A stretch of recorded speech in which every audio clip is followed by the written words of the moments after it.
The alarm blared at 3:47 a.m. standard planetary cycle, and Sensor Petty Officer Lyra Vance was awake before the second sonic pulse could even fill the narrow corridor of the observation pod.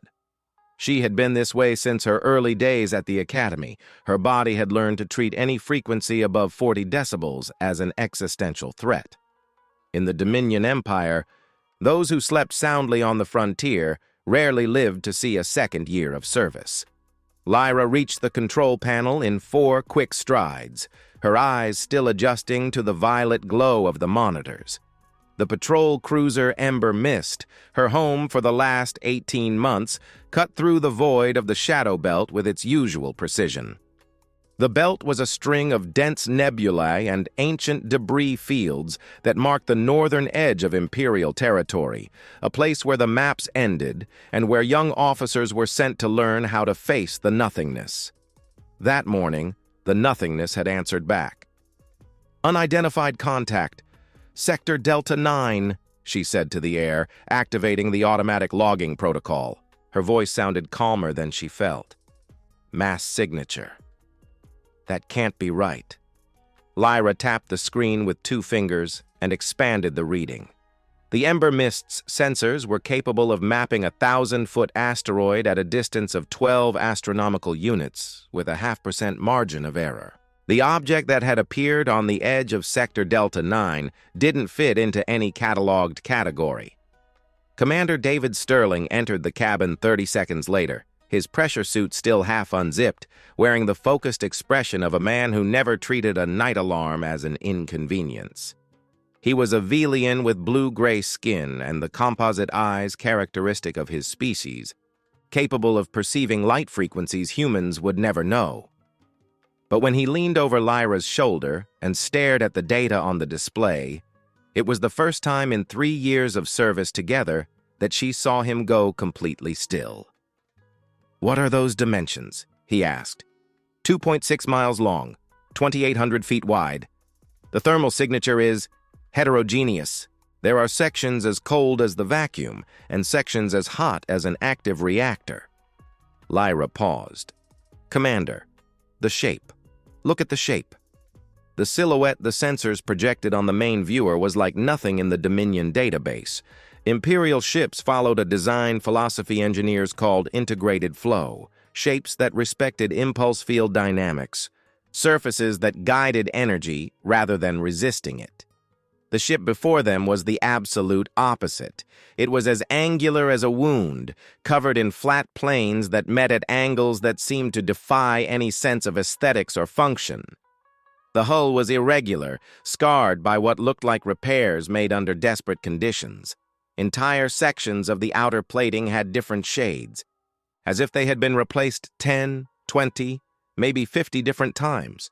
There were impact scars that had never been fully erased, only covered, and those covers had been covered by other covers, creating a palimpsest of survival etched into the metal. "This was built to work," Sterling whispered, "not to impress." "It's emitting a signal," Lyra said, adjusting the receiver. "Repetitive, patterned. It's an active transmission." "A communication attempt?" "Possibly. The pattern is too consistent to be noise. But the protocol is completely unknown. I can't index it in any cataloged Dominion language or even the dead languages in the historical archives." Sterling straightened his back. During 22 years of frontier patrol, he had encountered pirates, smugglers, refugee ships, and even the remains of an extinct civilization that had built automated spheres of destruction that wandered the vacuum for millennia after their creators' deaths. He had never encountered anything like this. The scale of the ship, combined with the complete absence of any reference in their records, created a category of experience for which the Velian vocabulary had no precise word. It was something between awe and the quiet certainty that the universe had decided, on that specific night, to remind everyone that it still held secrets. "Record everything," he said. "Full frequencies, total mass signature spectrum, temperature, geometry. I want every second of this observation to reach Central Command." He tapped the comms unit on his wrist. "Engine room. I want a withdrawal velocity in 3 minutes. Let's put some distance between us while we transmit." Lyra worked with the speed that years of training had turned into instinct. Her fingers danced across the panels, opening transmission channels, verifying signal quality, and cataloging the mysterious emission from the unknown ship so the command linguists could get to work. She had barely finished the second file when the sensors flashed. "Commander." Her voice lost its technical calm. "The ship is moving." Sterling was back at her side in an instant. The projection showed the colossus of scarred metal turning with a slowness that was both graceful and terrifying, considering its mass, like a continent deciding to reposition itself. The angular prow of the ship was now pointed directly at the ember mist. "Withdrawal velocity now," the commander said with a quietness that carried the weight of a scream. The last entry in the Ember Mist's log, recorded automatically by the autonomous filing system at 4:02 a.m. standard planetary cycle, described an energy emission of an unknown spectrum originating from the unidentified ship. The next entry was never made. The autonomous filing system found no active terminal to receive the next record. Lyra woke up inside an escape pod she didn't remember entering. The memory of the 3 minutes before the impact came in fragments, like shards of a mirror she was picking up with her fingers, trying to reassemble them without cutting herself. The blinding light that had filled the sensor cabin, the feeling that the floor had ceased to exist beneath her feet. Commander Sterling's arm shoving her toward the emergency corridor with a force that revealed just how much a Velian was capable of when instinct replaced reason. She didn't know if he had made it to a pod of his own. She didn't know if anyone else was alive. The pod was spinning gently, and through the rear-view port she could see the debris. There wasn't much to see. The Ember Mist had been a ship of 1,300 feet and 380 souls. What remained fit within the 4-inch field of the viewer. Fragments of metal, recognizable patterns of armor ceramic, and the thin mist that formed when a life support system suddenly dispersed into the vacuum. Lyra Vance did not cry. There was a type of shock that took the body to a place beyond tears, where the eyes simply refused the data they received because processing it fully in that specific moment would be the end of any capacity to act. She kept her eyes on the viewer because the alternative was to close them, and closing her eyes was the first step toward stopping. The colossal ship had stopped. It hovered at a distance the pod's basic instruments calculated at 500 miles, and she knew that distance was a deliberate choice. A ship capable of what it had done to the Ember Mist could have swept the pod away in a fraction of a second. It hadn't. The pod's communicator emitted a sound Lyra had never heard before. It wasn't the standard rescue frequency nor the Imperial emergency protocol. It was the same repetitive pattern her sensors had detected earlier, the same signal Sterling had called a possible communication attempt. Except now, there was something different about it. A new modulation introduced in the last few minutes, as if the source of the signal had observed the pod, identified something in its passive response, and adjusted its transmission accordingly. With hands she forced not to shake, Lyra activated the visual reception. The pod's screen, designed to display rescue coordinates and simple text messages, took a moment to process the unknown format. Then it showed a face. It was a face she had never seen, belonging to none of the species cataloged in the Dominion's xenobiological database, which listed 346 intelligent life forms.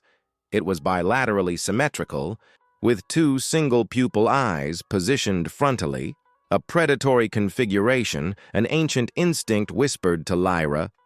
But the look in those eyes wasn't predatory. It was exhausted. It was the face of something that had traveled further than anything should ever travel, and had still chosen, in that moment, to do one specific thing before anything else. There were words. The pod's translator struggled with them for 3 full seconds before producing a rough version, filled with gaps marked by pauses, but enough for the meaning to get through. "We are lost. We want to go home. Please." The silence of the shadow belt swallowed the words, but they remained inside the pod like physical pressure. Lyra Vance stared at the face on the screen and felt, for the first time in her career, that the universe had placed something on her shoulders that no training manual had ever predicted. She activated the response channel. She didn't know if they could hear her. She didn't know if it mattered. But there was a human-like face on that screen, tired and honest and pleading, and there was only one thing she was capable of doing. "Message received," she said to the vacuum. "I'm listening." Lyra Vance's report reached the Strategic Operations Center on the throne planet, Vareth Prime, 16 hours after her pod was picked up by an automated rescue probe she had activated herself. 16 hours was the time it took for the signal to cross the shadow belt, hop through the Imperial communication relays, and reach the underground complex where decisions shaping the fates of 14,000 systems were made by people who rarely saw the sky. Grand Admiral Cassian Thorne had slept 3 hours that night, which his personal staff considered an excess. He had 74 years of active service, 42 of which were spent in progressively more responsible command posts, and he possessed the kind of mind that functioned best under pressure. Not because he liked the pressure, but because decades of conditioning had turned urgency into his natural state of operation. When the absolute priority encrypted message lit up his terminal at 6:30 a.m., he was already at his desk with a cup of steaming Carva extract in one hand and a thruster maintenance report in the other. He read Lyra's report 3 times. On the first reading, he processed the facts. On the second, he looked for inconsistencies. On the third, he sat in silence for 2 full minutes, which his staff had learned to interpret as a sign that something had gone off the rails of known reality. "Summon the Joint Chiefs," he said finally. "And I want the original recording of Petty Officer Vance's transmission played in the full briefing room, not a summary, the original recording." The Situation Room on Vareth Prime was a cavern carved into the rock core of the planet's inner moon, designed to survive any conceivable orbital bombardment and powered by 3 independent antimatter reactors. The curved walls were covered in holographic panels that could display any point in Imperial space in real time. That morning, they displayed the shadow belt and the last known coordinates of the Ember Mist.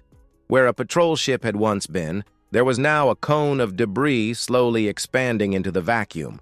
"The energy signature of the attack doesn't match any cataloged technology," said Admiral of Analysis Tessa Reed, whose sensory tentacles were in a raised position, the body language of her species for maximum alert.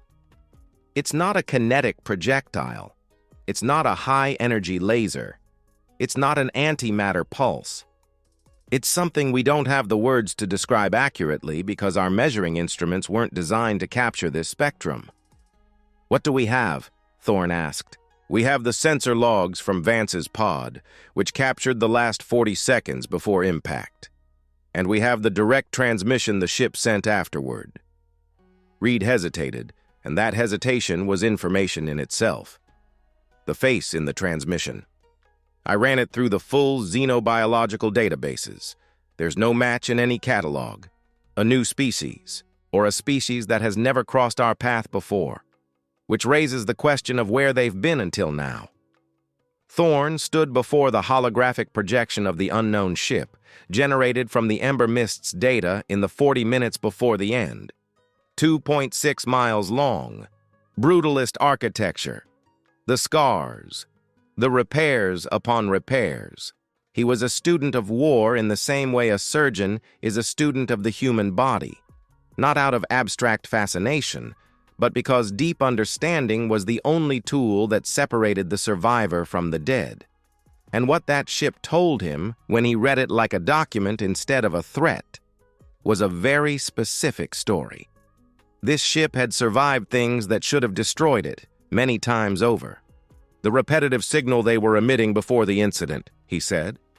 "Has anyone made progress on the analysis?" A young deciphering officer named Peter Moss stepped forward.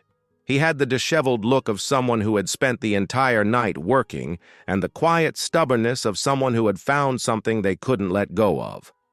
The signal is composed of 3 layers. The outer layer is mathematical.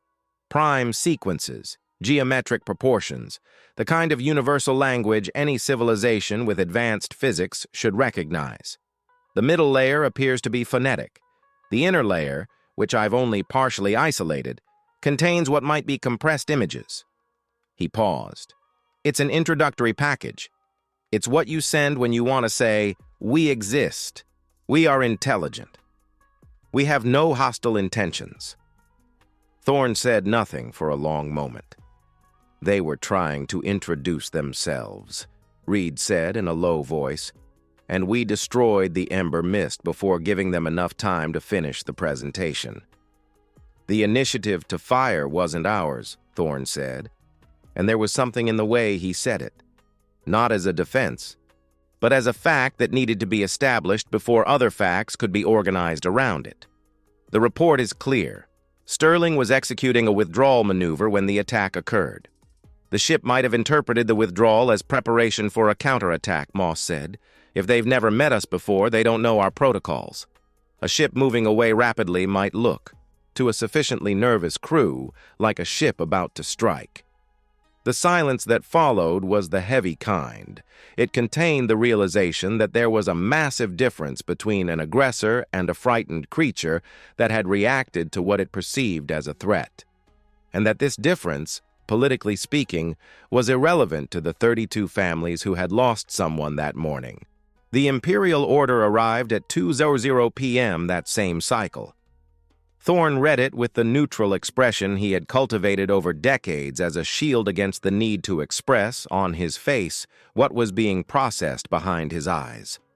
Emperor Sorin IV, who had ruled the 14,000 systems of the Dominion for 32 years, and who had turned fear into a political instrument with a consistency his official biographers described as strategic vision, ordered the following. Assemble a battle group of 40 first-line warships, intercept the unknown ship in the Shadow Belt, and eliminate it before any further incidents could occur. There was no instruction regarding a communication attempt.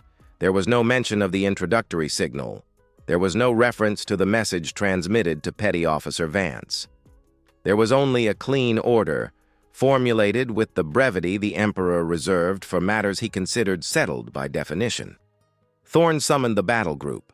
40 Dominion warships were a force that had, in the past, decided the fates of civilizations.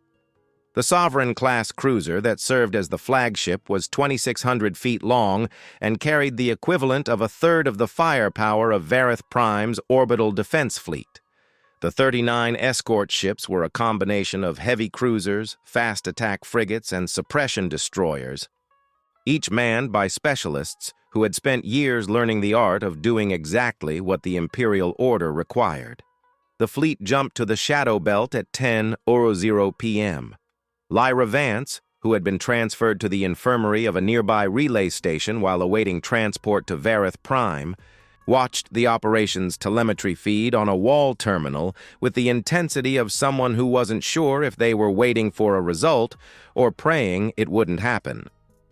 She had transmitted her full report, including her personal, unsolicited analysis that the transmission she received was not from a civilization in a posture of conquest. She had received confirmation of receipt and no other response. The battle group exited the jump at the confirmed coordinates. The unknown ship was exactly where the rescue probe's records indicated. It had moved a few miles over the last few hours, but it had remained in the belt without trying to flee, without trying to camouflage itself. The telemetry feed showed the formation of the 40 ships closing the standard tactical semicircle. It showed the long-range cannons charging. It showed the reconnaissance probes spreading out to cover blind spots. And then the feed went very quiet for 17 minutes. Afterward, a single escape pod locator signal. Captain Sarah Evans, commander of the Sovereign cruiser Iron Fist, had launched her pod at 11 minutes and 42 seconds into the combat, which was the last moment there was anything structurally intact enough to have a captain on board. She reached the pod because she was in the emergency corridor when the hull's force fields gave way, and because someone, she never knew who, had locked the corridor door from the outside, separating her from the pressurized area that ceased to exist 10 seconds later. When Evans's pod was recovered 14 hours later by one of the automated search probes the Dominion had scattered through the region, the rescue pilot found a woman inside with open eyes that didn't blink with normal frequency. On the arms of the containment chair, there were marks where the captain's fingers had pressed into the metal hard enough to leave visible grooves. On the pod's viewer, there was a recorded log. The unknown ship had transmitted directly to her, just as it had transmitted to Lyra Vance. The same face, the same exhaustion, the same message, slightly modified, as if that being on the other side had watched the 17 minutes of combat and had reached the same conclusion Lyra had reached before him. "We do not want war. We never wanted war. Please, listen to us." Evans recorded her response for the report before being transferred to the infirmary. Her voice in the recording was the voice of someone who had looked at a specific truth and had been unable to look away. "Admiral Thorne," she said, "they could have destroyed my pod. They could have destroyed Vance's pod. They didn't.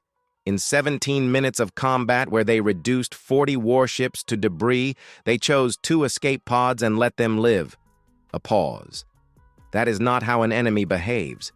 In the operations center on Vareth Prime, Grand Admiral Cassian Thorne received Evans's report, turned off the terminal, and sat in the dark for a long time, doing the one thing his position rarely allowed him to do: think, without anyone needing an immediate answer.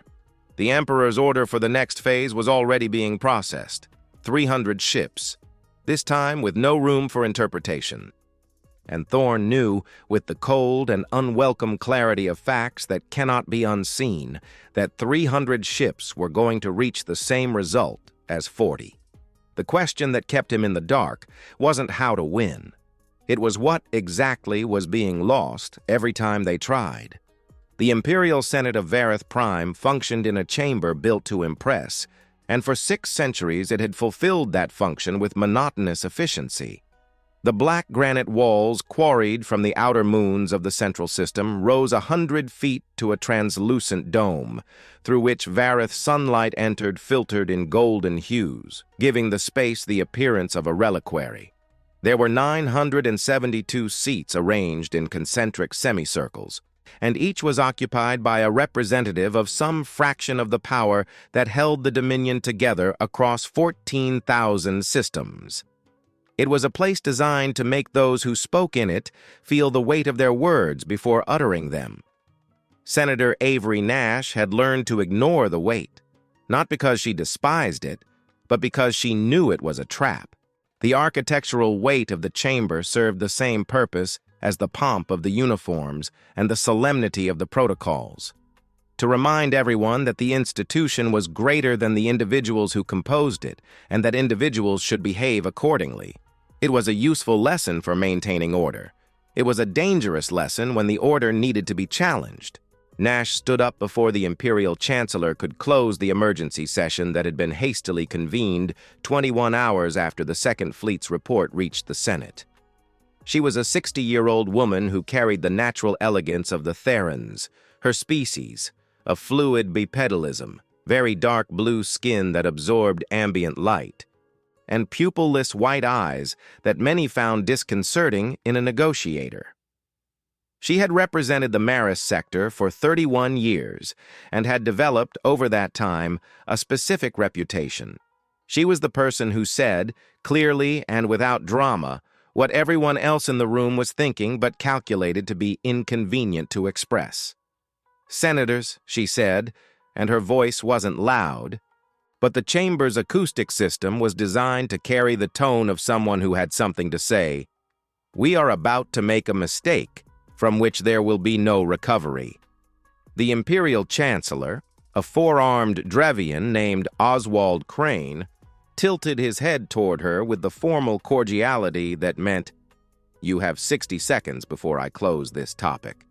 Senator Nash has the floor. Thank you." She turned to the semicircle. In 48 hours, we have lost 78 warships and their corresponding crews.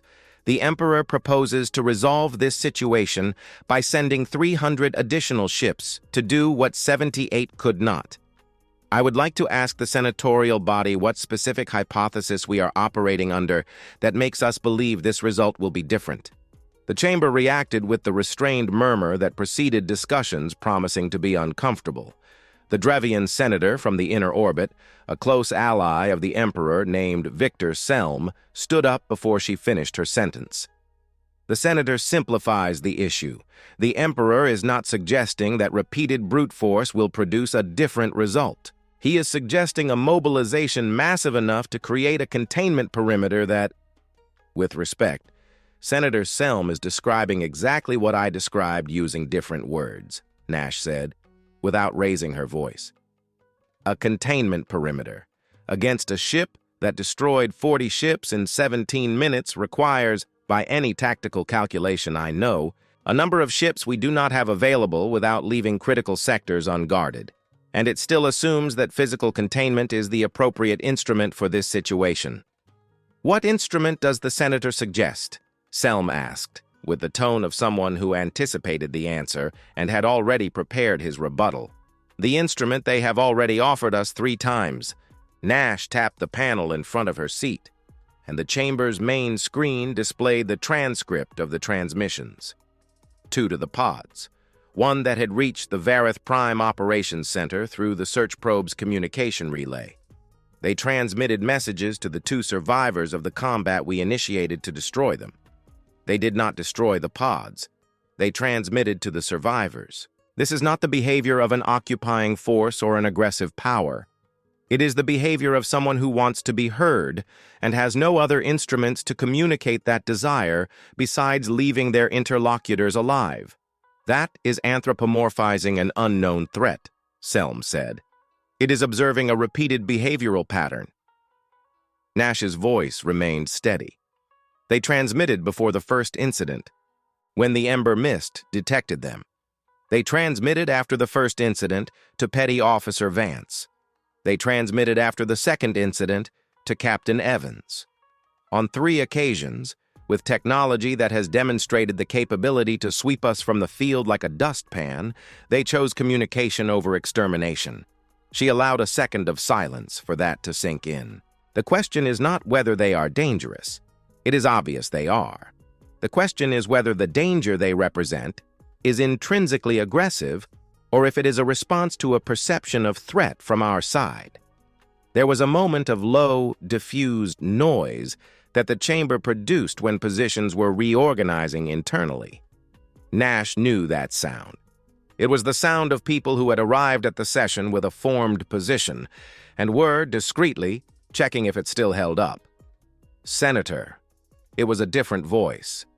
Senator Alan Voss, representative of the agricultural sector of the Inner Moons, a man of calm appearance who rarely spoke in security sessions because he rarely had a reason to. If I understood the reports correctly. The message they sent says they are lost and want to go home. It is the best translation we have at the moment, Nash said. Officer Moss from the Operations Center, who worked on the transmission analysis for 16 consecutive hours, says the confidence in the translation is approximately 83%. The remaining 17% could be nuances our system cannot yet capture. So there is the possibility, Voss said, as if working it out loud, that sending 300 ships to destroy a ship whose occupants are just asking for directions home would be the galactic equivalent of... Yes, Nash said. It would be exactly that. Chancellor Crane intervened before the chamber could process that framing long enough for it to become the dominant one. He was an experienced politician and recognized, as all experienced politicians do, the moment a narrative begins to become inevitable.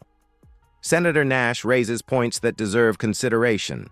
However, the security of the Dominion's 14,000 systems is the top priority, and we have no way to verify the truth of the declared intentions of a civilization with a capability demonstrably superior to our own. I completely agree, Nash said, and her agreement made the Chancellor slightly suspicious. as if she had moved in a direction he hadn't calculated. That is why I am not proposing that we open the gates. I am proposing that we respond to their transmission, that we establish a formal communication channel, that we collect data before acting. She looked at the semicircle. If they lie, if they demonstrate intentions that do not match those declared, we will still have the option of a military response. A communication channel does not cancel defense capability. The absence of communication, however, cancels all other options. She knew, as she spoke, that there was an argument she wouldn't be able to win inside this chamber because it was an argument that didn't depend on logic. Emperor Soren IV ruled through fear in two complementary ways: the fear his subjects had of him, and the fear he cultivated in them regarding external threats. A threat that wasn't destroyed but engaged in dialogue became, in the emperor's political vocabulary, a weakness. And the Senate, with a few exceptions, Nash being the loudest, had learned not to create arguments the emperor could classify as weakness. But she had planted the seed, and seeds do not need immediate applause to germinate. The session ended with a compromise resolution. The group of 300 ships would be mobilized as planned, but the final attack order would be pending approval for 48 hours, during which the Vareth Prime Analysis Center would produce a consolidated report on the transmissions received. It wasn't what Nash had asked for. It was less than she had asked for, but it was more than she had before entering the chamber. She was leaving through the black granite corridors when the terminal on her wrist vibrated. An encrypted message, sender identified only by a fleet code. She opened it with her fingerprint and read 2 lines. "Senator, I agree with your analysis. I need your political protection to do what needs to be done. C.T. Cassian Thorne, the Grand Admiral." Nash stood still in the corridor for a moment. Then she replied with 3 words. "You have it." And as she walked toward the Vareth sunlight streaming through the Senate atrium, she felt for the first time in this crisis something she had learned not to waste: specific hope based on evidence. Not the vague hope that things would somehow work out, but the concrete hope that there were at least 2 people in the right position, with the right information, inclined to do the right thing. It was no guarantee of anything, but in politics, it was an extraordinarily rare start. In the Shadow Belt, 62 light-years from Vareth Prime, the colossal ship hovered in silence, transmitting its 3-layer message into the vacuum with the patience of one who has no other option but to wait and see if the universe, this time, chooses to listen. The group of 300 Dominion warships emerged from warp jump in an open formation at 8:15 a.m. Standard Cycle, and the unknown ship was waiting for them exactly where the tracking data predicted. It hadn't moved significantly in the last 36 hours. It had simply remained in the Shadow Belt, emitting its 3-layer signal like a beacon that refuses to stop blinking because it cannot be sure no one is looking. Grand Admiral Cassian Thorne was on the bridge of the Sovereign Cruiser Resolution with his arms crossed behind his back, a posture his officers associated with the state in which he was processing multiple variables simultaneously and preferred not to be interrupted. The gunnery officer, a young Drevian named Leo Savage, had completed the weaponry checklist and was waiting for Thorne's signal to position the ships at optimal firing angles.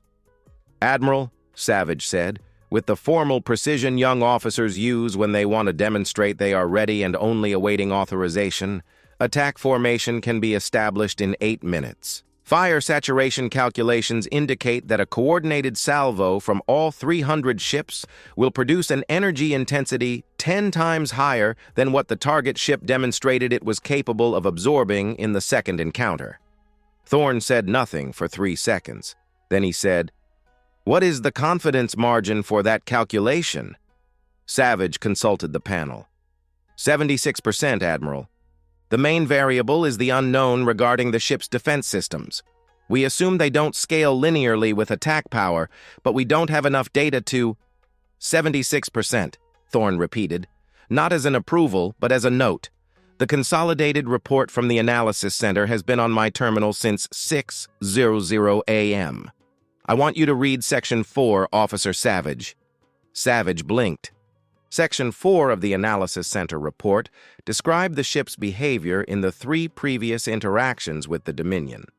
The probabilistic behavioral analysis, based on kinetic modeling and response patterns, had produced a conclusion the report's author had qualified as counterintuitive, but statistically robust.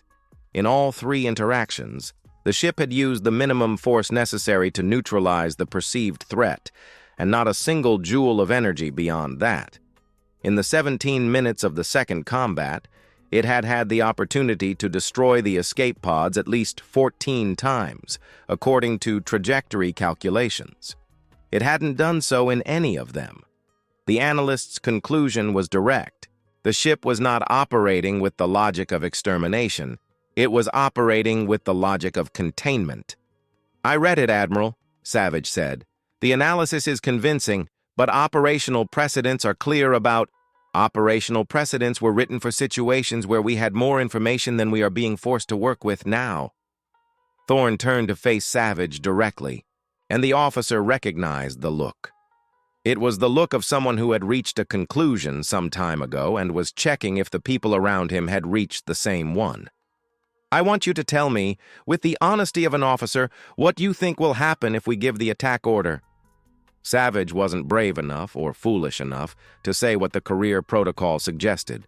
He was smart enough to tell the truth. "I think we will lose a significant fraction of this fleet." "And the ship?" "I don't know, Admiral.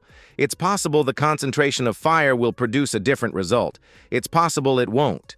If the report's patterns hold, they will leave survivors once again, and we will be exactly where we are now, minus 300 ships and their corresponding crews." Thorne nodded once. "Open a communication channel on the frequency of the signal they are emitting." The bridge went silent for a second. "Admiral," said the communications officer, a Theran named Jess Oren, with the specific caution of someone about to point out that an instruction isn't aligned with the orders received, "the mission orders do not include a communication protocol with the target. They specify..." "I know what they specify, Officer Oren. Open the channel." There was a moment in every officer's career when loyalty to the institution and loyalty to the immediate superior became distinct things, and it was necessary to choose which took precedence. Jess Oren had trained for this moment. But the training was abstract, and the moment was concrete, and she had 18 years of service and a family on Vareth Prime. She looked at the Admiral for 2 seconds. Then she opened the channel. The transmission was formatted at the exact frequency of the unknown ship's signal. Officer Moss, who had traveled with the fleet precisely for this eventuality, worked the modulation parameters so the transmission would be recognizable as a response to their signal. There was no way to know, without a shared protocol, how to compose a message that crossed the linguistic barrier. What there was mathematics and intent. The response arrived in 42 seconds. It wasn't the tired face from the previous transmissions. It was a technical image. The unknown ship itself, in a schematic representation, with a point identified on its surface flashing. An indication of position, a proposal for a meeting. "They want us to approach this point," Ozzy said, leaning over the analysis console. "It aligns with the docking bay based on the ship's geometry.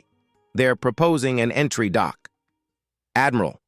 The voice belonged to Monitoring Petty Officer Drew Allen. She had the precise tone of someone who had just realized they were at the center of a historic event and wasn't sure how to act. "I'm receiving a transmission from Central Command. Priority channel, encrypted by the Emperor's office." The moment had arrived then, faster than Vance had anticipated, but no different in nature. Communication monitoring was a function the Emperor's office exercised over all fleets on active duty, and someone had seen the channel open. Vance crossed the bridge in 8 strides and took the handheld terminal from Allen. The message was short. "Admiral Vance, you are operating outside mission parameters." Terminate all communication with the target and execute mission orders immediately. You will bear full responsibility for any consequences of this protocol deviation. Confirm receipt and intent to comply. Signed by Chancellor Thorne on behalf of the Emperor. Vance read the message twice. Then he placed the terminal back in Alan's hand. Confirm receipt, he said. Do not confirm intent to comply. Alan held the terminal suspended in the air for a second, as if it weighed more than its size suggested. Admiral, that will be interpreted as, I know how it will be interpreted. Vance returned to the center of the bridge.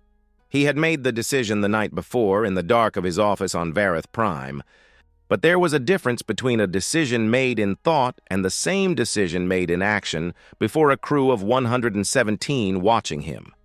He wasn't going to let that difference change anything. Broadcast to all ships in the formation.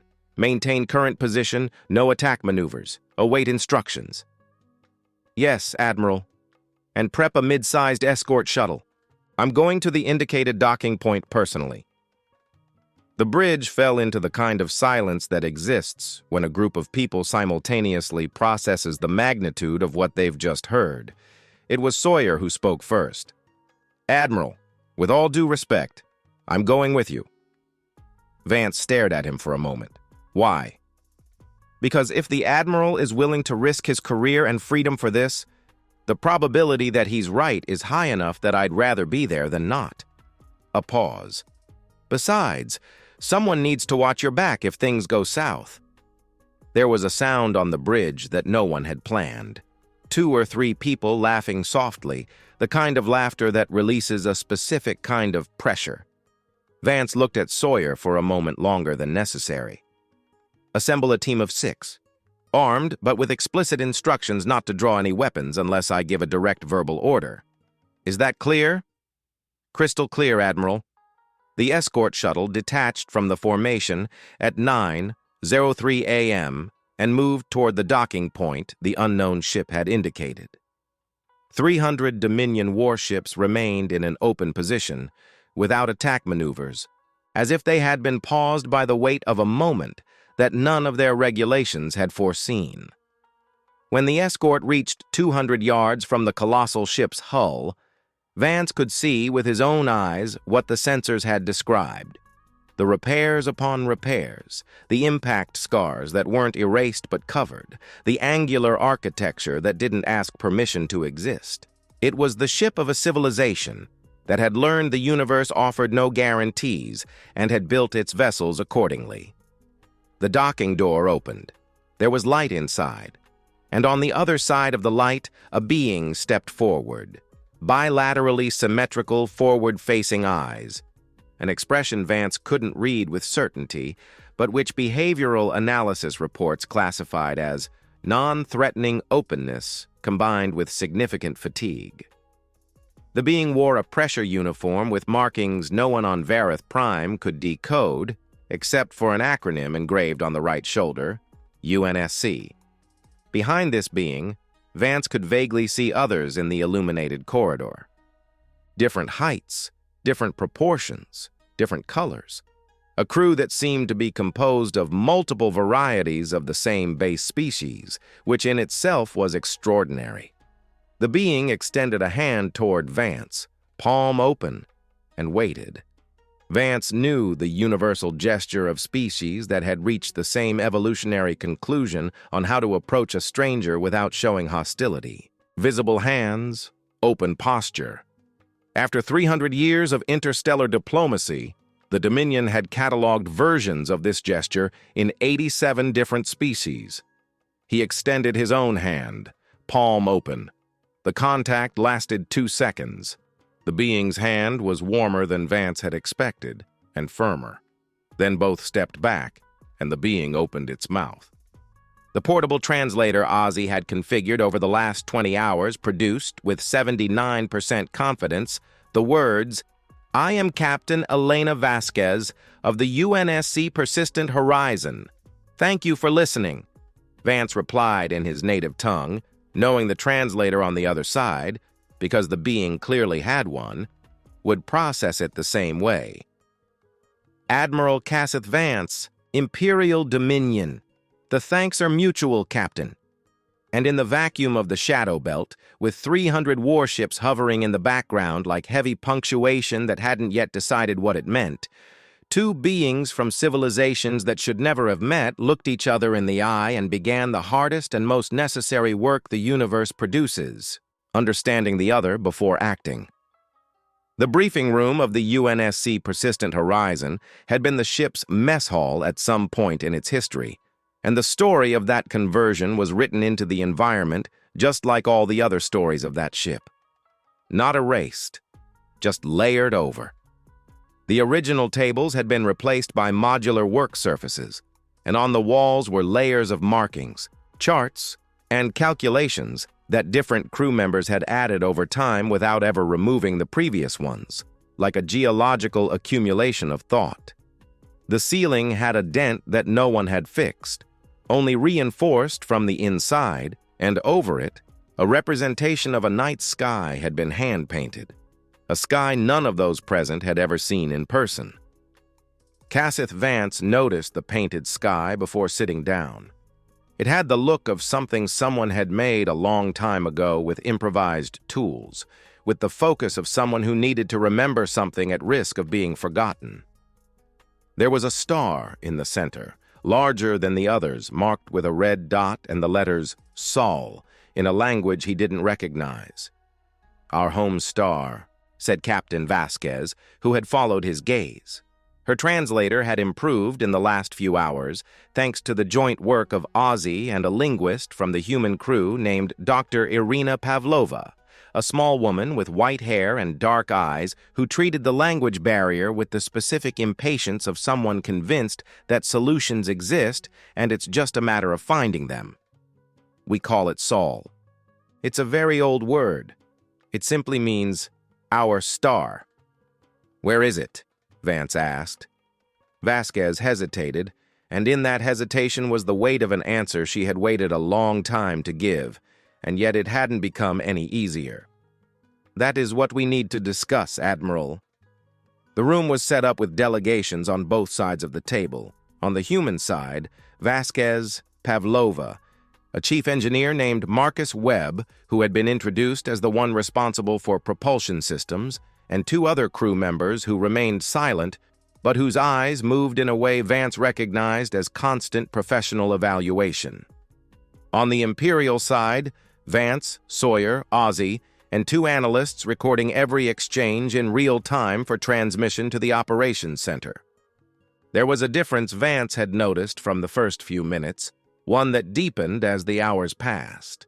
The humans didn't have a single species body language. Vasquez leaned forward when she spoke. Pavlova moved her hands constantly while thinking. Webb crossed his arms and then uncrossed them with the regularity of someone suppressing physical restlessness. They were small variations, but to a veteran diplomat, they were data. This was a species of communicators accustomed to individual expression within a group. "The anomaly that brought us here," Vasquez said, with the precision of someone who had rehearsed this explanation without knowing exactly who she would give it to, "occurred 2,300,000 light-years from where we are now." The silence that followed lasted longer than the previous ones. 2,000,000 light-years, Ozzy repeated, not as a doubt, but like someone checking if they had heard correctly. "The galaxy closest to ours is what we call Andromeda," Webb said. His voice had the direct quality of an engineer explaining a system to someone who needs to understand, not be impressed. "It's 2.5 million light-years from the Milky Way. We don't know exactly where we are in relation to that distance, but the stellar patterns we've been able to observe tell us we are in a different galaxy from our own. Dr. Pavlova's calculations indicate that the anomaly displaced us to the edge of this galaxy." "How long ago?" Vance asked. 3 years, 2 months, 14 days, Vasquez said, and the way she said it, with the automatic precision of someone who didn't need to calculate because that number had been counted every single day, conveyed more than any analysis could. 3 years, trying to find someone who could help us. 3 years of emergency propulsion because the main systems require energy we can't generate without refueling, and we don't know how to refuel here. 3 years of rationing, repairs with whatever we had available, and attempts to communicate with anything that emitted a signal of intelligence. Did you encounter other civilizations before us? Sawyer asked. 2, Vasquez said. The first was at a technological stage that didn't allow them to detect us. We detected them and kept our distance so as not to interfere. The second, she paused. Pavlova placed a hand on Vasquez's arm for a second, a brief gesture. The second attacked us without warning. We lost 16 people in that encounter. That was when we tightened our automated security protocols. The automated security protocols, Vance said slowly, are the reason the Mistfire was destroyed. Yes. Vasquez's word had no defensive justification built in. It was just a confirmation.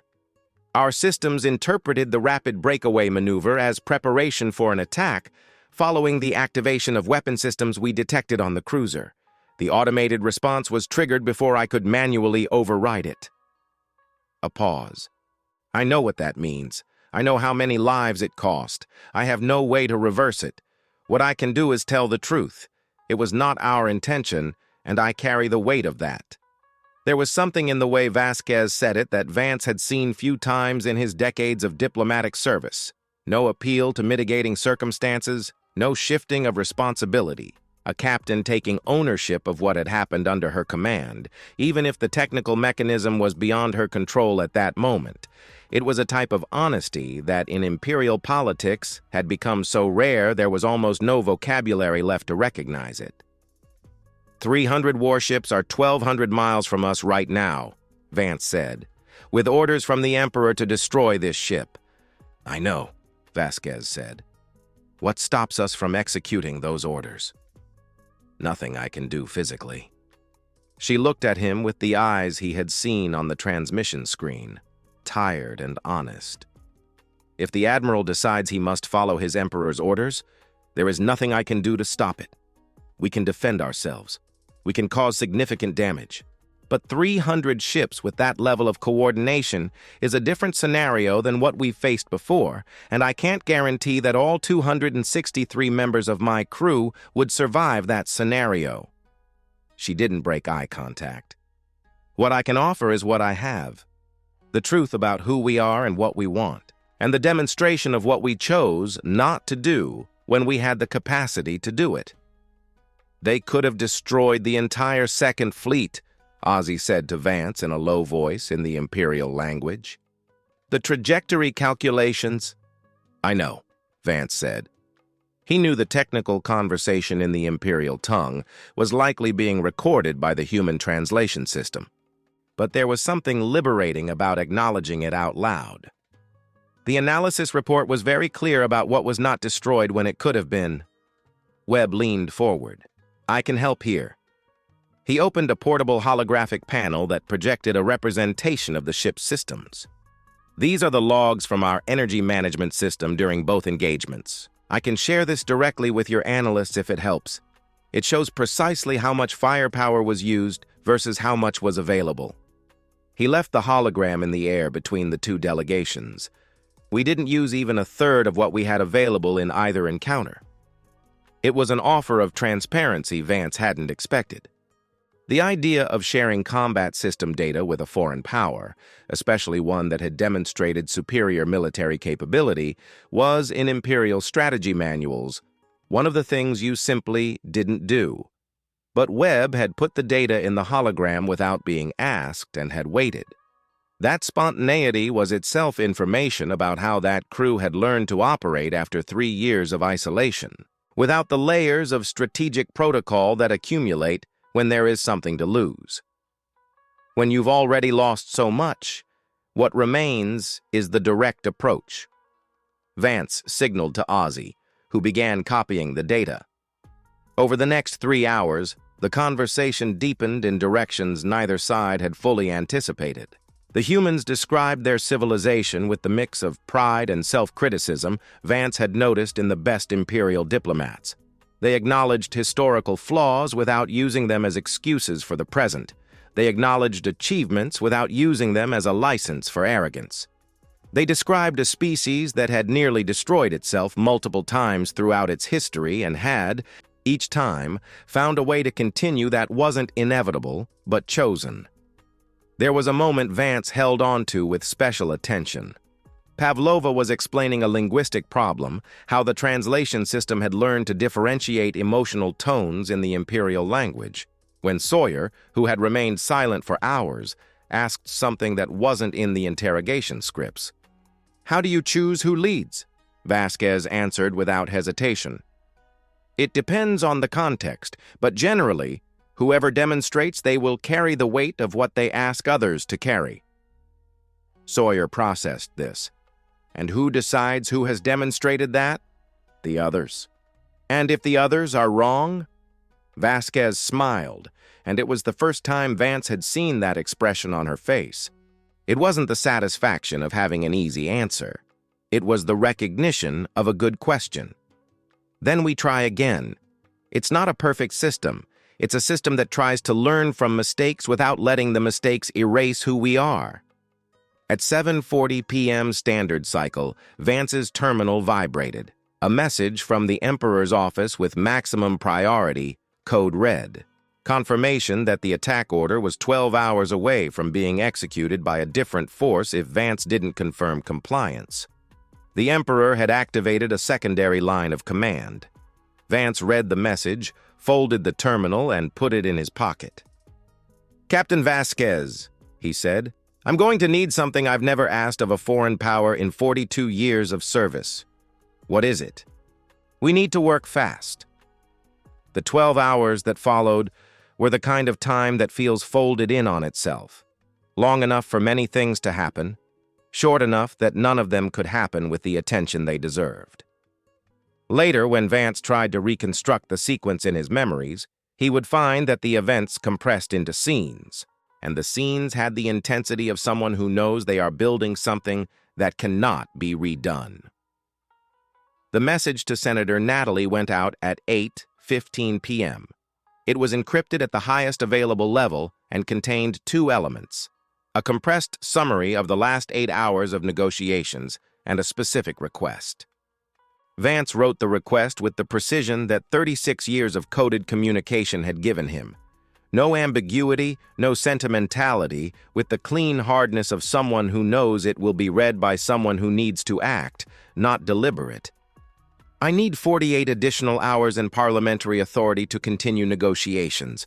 In exchange, I offer the following: complete coordinates for navigation systems they are willing to share, in exchange for star charts, technical data on propulsion systems that our engineers classify as generationally superior, and the full record of everything I've learned in the last 8 hours about a species the Dominion tried to destroy 3 times, and which, on 3 occasions, chose not to respond in kind." A pause before the last line. "If the Senate doesn't want to be the civilization that destroyed the only living being in 2 million light years that asked permission before entering, now is the time to say so." Natalie replied in 3 minutes. "I have the votes. Convene the session." What happened in the halls of the Vareth Prime Senate that night would be described in different versions by everyone who participated, and the true version was likely somewhere in the middle of them all. What the official recording captured was an extraordinary session convened at 10:00 p.m., presided over by Senator Natalie with emergency authority, which produced a resolution for a 46-hour suspension of the attack order, conditioned on the active continuation of negotiations. The vote was 381 to 292. It wasn't a comfortable result. It was enough. What the recording didn't capture was Senator Selms storming out of the chamber before the vote, or the 3 admirals from the general staff who argued in hushed tones in the hallway about whether or not they should respect the Senate resolution over the Emperor's orders, or the moment Emperor Sorveth IV received the vote result in his private quarters and stood motionless for long enough that his aides began to calculate what they would do if he didn't move. He moved. He issued a formal statement recognizing the Senate's authority on the matter, with language that made it clear this recognition was tactical, not enthusiastic. It was the move of someone who had calculated that acting against the senatorial resolution at that specific moment would cost more than letting it stand, especially with the full record of the negotiations circulating among high-ranking military officers and producing a number of private conversations he couldn't control. Power, as Natalie had learned over 3 decades, isn't a thing that exists in one place. It's a thing that exists in the overlap of all the places where people with authority agree to act the same way. And sometimes, when enough people with enough authority agree to do something different, power shifts.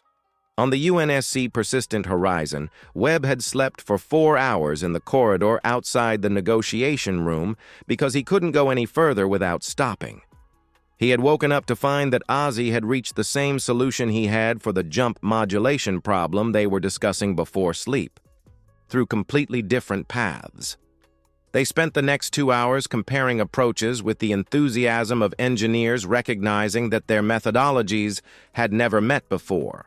Pavlova had filled 43 pages of notes on the imperial language and had established that the dialectal variants the translation system detected in the different species making up the Senate had a pattern suggesting a constructed lingua franca, not an organic one.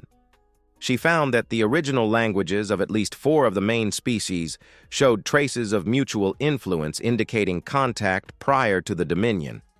It was a discovery that would take decades to fully explore. She noted this in her Questions for Future Research section with the satisfaction of someone adding wood to a fire that will burn long after they are gone. Vasquez had slept the least of all. She had stayed awake on the bridge, looking at the screens showing the 300 Dominion ships in open formation around the persistent horizon, and had thought about what she would say to her 263 crew members if the negotiations failed. She had concluded by the end of that vigil that she would tell the truth, that they had tried everything available to honest people, and that sometimes that isn't enough for results, but it is always enough for character. And then she had discarded that mental speech with the same firmness she used to discard defeat before it happened. The star charts were delivered in digital format at 2:30 p.m. on the 3rd cycle of negotiations, 32 minutes after confirmation of the Senate resolution reached the ship's communication panel. The data package had been compiled by Imperial cartographers in record time, working with an urgency that was part fear of reprisal and part, though few would admit it, genuine fascination with the problem of figuring out where a 0.2 million light-years away was located in relation to known references. The exchange was simultaneous. The file with the Persistent Horizon's propulsion and navigation data crossed the data channel at the same instant the star charts arrived. It was a gesture Vasquez had insisted on, and Vance had agreed to, simultaneous, because simultaneity eliminated the question of who trusted first. When the human data file was opened by the engineers at the Vareth Prime Operations Center, the first recorded reaction was from a senior propulsion technician who stared at the schematics for 40 seconds, then looked up and said to the colleague beside him, "This isn't possible." And the colleague replied, "Then why is it in the data?" And the technician said, "Because they built it anyway." It was, for lack of a better word, a jury rig. A 2 million light-year jury rig that had worked because the crew that designed it understood their systems with the intimacy of those who had spent 3 years fixing them with whatever was on hand. In that repair process, they had discovered combinations no lab engineer would have considered because they were technically incorrect according to every manual, and they worked anyway. At 5:00 p.m., the Persistent Horizon began its jump preparation sequence. Vance returned to the ship for the farewell. Vasquez was in the docking chamber, alone, as she had been the first time. She had changed her uniform, or perhaps just slept a few hours, because the exhaustion that had marked every previous conversation had redistributed into something else. Not gone, but reorganized. The difference between someone carrying a weight that has no end and someone carrying a weight that has a destination. "Admiral," she said. "Captain." There was a pause that was natural and didn't need to be filled immediately. Two beings from species that should never have met, who had come to the brink of a massive catastrophe and had come out the other side, not by inevitability, but by the deliberate choice of two specific individuals at specific moments. "You're going to have trouble," Vasquez said. "I'm aware." Was it worth it? Vance considered the question with the care it deserved. 6 centuries of Dominion history were built on the premise that force is the only universal language. What we discovered in the last 3 days is that there is at least one species, 2 million light-years away, that tested that premise and reached a different conclusion. He paused. "I will spend the rest of my life arguing that this data matters. If that means trouble, I'd rather have it than the alternative." Vasquez extended her hand, palm open. The same gesture as when they arrived. "If we ever find our way back to this galaxy," she said, "I hope it's a different Dominion." "I'll work on that," Vance said and shook her hand. The persistent horizon made its jump at 5:42 p.m. The energy field it generated was detected at a distance of 4 astronomical units. And the Dominion physicists who tried to model it in the following months produced 3 theories that were incompatible with each other, but individually coherent, which Pavlova, when she heard of it, considered a respectable result for 12 seconds of observation data. The ship vanished into the vacuum as it had arrived, without ceremony, without justification, with the absolute silence of space closing behind it as if it had never existed. But it had existed. And that was the point that remained. Casseth Vance's trial opened 32 days later, presided over by a 7-member military tribunal with hearings that became the most watched in Dominion history since the Great Unification Conclave. The admiral was charged with insubordination, deviation from mission orders, and conduct prejudicial to the security of the Empire. The hearings lasted 19 days. Senator Natalie was the first to testify in his defense. She brought with her the full record of the negotiations, the technical data that the Operations Center engineers had already begun publishing as scientific papers, and the recordings from the 2 escape pods the human ship had chosen not to destroy. She didn't need to argue much. The data argued for itself. The tribunal acquitted Vance of insubordination by a 4-3 decision. It classified his actions as the exercise of autonomous judgment in a situation of incomplete information that produced a result favorable to the interests of the Dominion, a formulation no jurist had foreseen when studying military codes, but one most agreed fit the facts. Emperor Sorveth IV never publicly commented on the verdict. In the month following Vance's acquittal, 5 Dominion universities opened departments for the study of extragalactic civilizations. The Vareth Prime Institute of Cartography began a project to map spatial anomalies in collaboration with the human propulsion data, trying to identify if the anomaly that brought the persistent horizon was a unique event or part of a pattern. Dr. Pavlova had left a complete copy of her 43 notebooks of linguistic notes in the data archive delivered before the jump, and the linguists who studied them described the experience as receiving a letter from a colleague who had gone to a place you can't access and had taken the trouble to describe everything they saw. Lyra Bell was promoted to first-class officer and transferred to the Vareth Prime Analysis Center, where she spent the next 2 years working with Ozzy to develop first-contact communication protocols based on what they had both learned. The document they produced was adopted as the standard protocol and included, in the opening paragraph, a sentence that had been debated for weeks before being approved by consensus. Before any other action, listen. Captain Dara Estes requested a transfer to the Border Patrol Force and was assigned to the Shadow Belt, which became a different kind of post after the story of the persistent horizon circulated among the border officers. There was something different about the Shadow Belt patrols in the years that followed. The officers looked at space with an attention that wasn't just vigilance, but curiosity. The vacuum that had seemed like the end of everything was now the edge of something greater. And that distinction, seemingly small, changed the way you looked at it. The record of the encounter was preserved exactly as Senator Natalie had promised, in full, unedited, cataloged in the Dominion Central Historical Archive under the classification of First Extragalactic Contact. It included everything: the transmissions, the negotiations, the technical data, the logs from the UNSC Persistent Horizon that Vasquez had authorized sharing, and Pavlova's 43 notebooks. It also included a final section Natalie had added personally, which archivists debated was appropriate for an official historical document, a paragraph of reflection.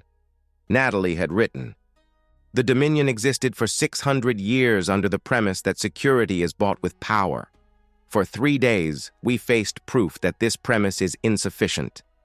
A civilization that had crossed 2 million light years wasn't here to conquer us.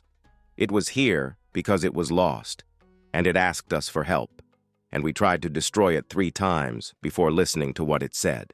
The question this record leaves for those who come after isn't what the humans were. It's what we choose to be after having met them. In the vacuum between galaxies, the Persistent Horizon sailed toward a coordinate the crew's mathematicians had calculated over 3 years, and which the Dominion's star charts had finally allowed them to refine with enough precision to try. There were no guarantees. The anomaly that had brought them there was a phenomenon no one fully understood, and there was no certainty that the jump could be replicated in reverse. But there were 263 people on board who had survived 3 years of the impossible through ingenuity, stubbornness, and a dogged refusal to treat any problem as final. And there was now, beyond the void, a dominion of 14,000 systems that had begun, slowly with resistance and with the difficulty of everything worth doing, to learn what the human crew had known for a long time, that the universe is incomprehensibly vast, and that the only reasonable response to that vastness isn't fear, but curiosity. It isn't destruction, but the question. And in the silence between the stars, that was enough to keep going. The end. If the tenacity of the human crew inspired you, subscribe to the channel for more chronicles from the galactic frontier. Every story we tell is a journey to where the maps end and humanity, stubborn and resilient as ever, decides to go anyway.